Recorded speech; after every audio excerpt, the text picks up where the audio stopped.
So this is lesson 3.1, solving quadratic equations by taking the square root. There are three methods to solving quadratic equations. And a quadratic equation is any equation where the highest power of x is 2. So this is a quadratic equation.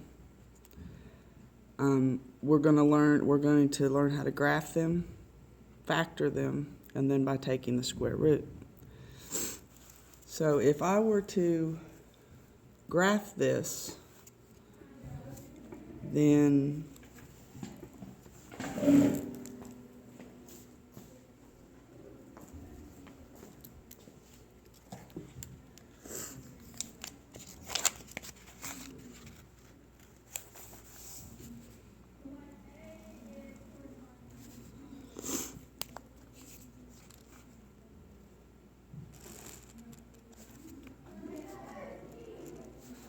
I know that I graph it in two parts. I graph x squared, which is a U-shaped figure, and then I graph 4.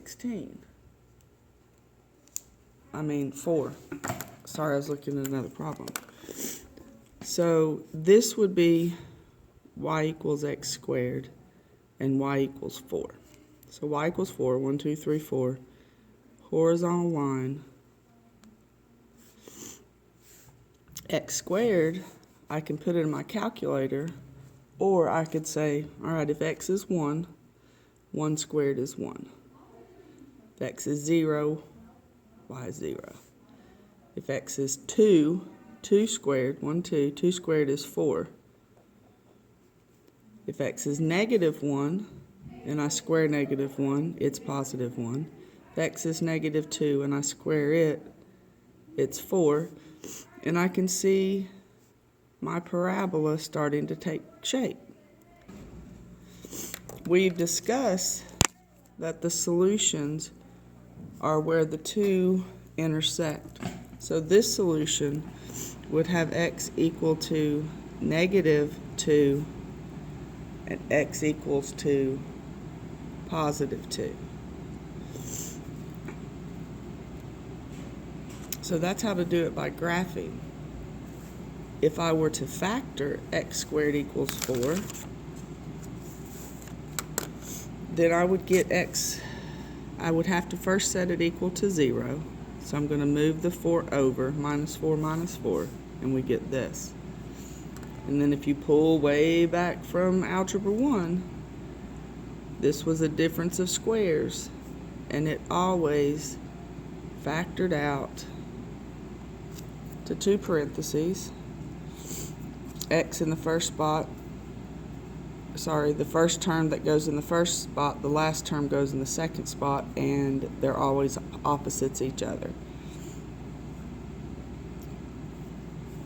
Then we take and we set each factor equal to 0, and that is called the zero product property for taking a square root. And what that says is if you have two things that are multiplied and you get 0, then one of those two things has to be 0. Both of them can be, but one of them must be. And since we don't know which one, we put them both there. So here x equals 2, and here x equals negative 2. So it can't be that at the same time, so we put the or there. And you can see it didn't matter if we graphed it or we factored it, we got the same solution. The other way, the other method, method 1, method 2, the other method is if we take how do we get x by itself here? Well, we would have to take the square root. The opposite of squaring is taking the square root. What you do to one side, you have to do to the other.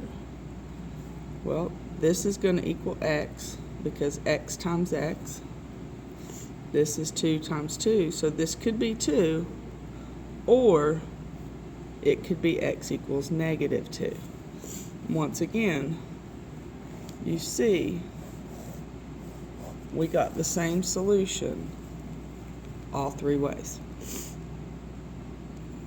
So here's another example. By graphing,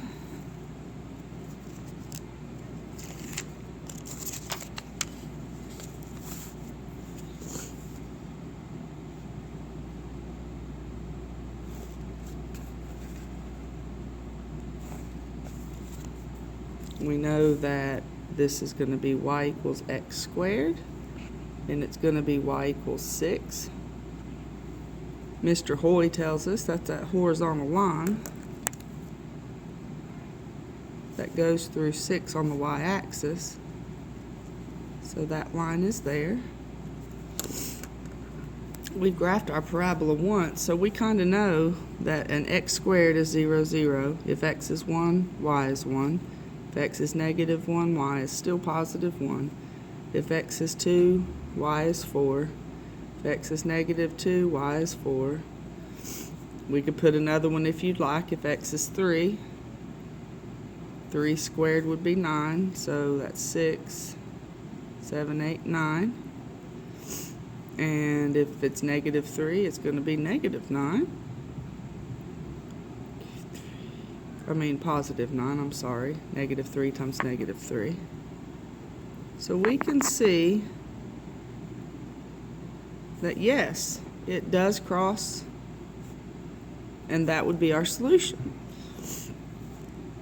So that would be x would be somewhere between 2 and 3. Somewhere between 2 and 3. On a graph, that would be hard to tell. But if we used, so like I was saying, it would be hard to get the exact solutions from our graph. If we were to factor it and we brought it over x minus 0, well, this is not a perfect square, so we can't use it as a difference of squares. So we can try the last method, which is by taking the square root of each side. And if we take the square root of x squared, we get x. And you take the square root of 6 in your calculator.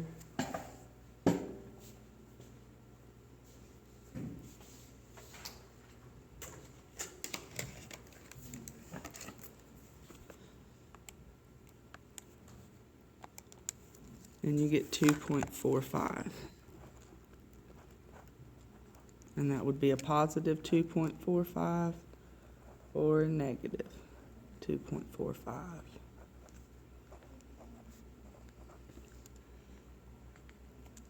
Okay, here's another one right here. I'm going to move it over here.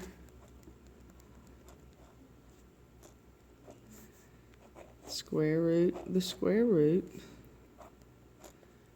We get x. But when we try to take the square root of negative 16, it says non-real answer. And this is something that we are going to deal with in this lesson. So right now I want you to stop the video. Well, that's the end of the video. Go and do your turn problems on HMH. When you get finished with those, the first your turn problems, then come back and watch the second video. Thanks.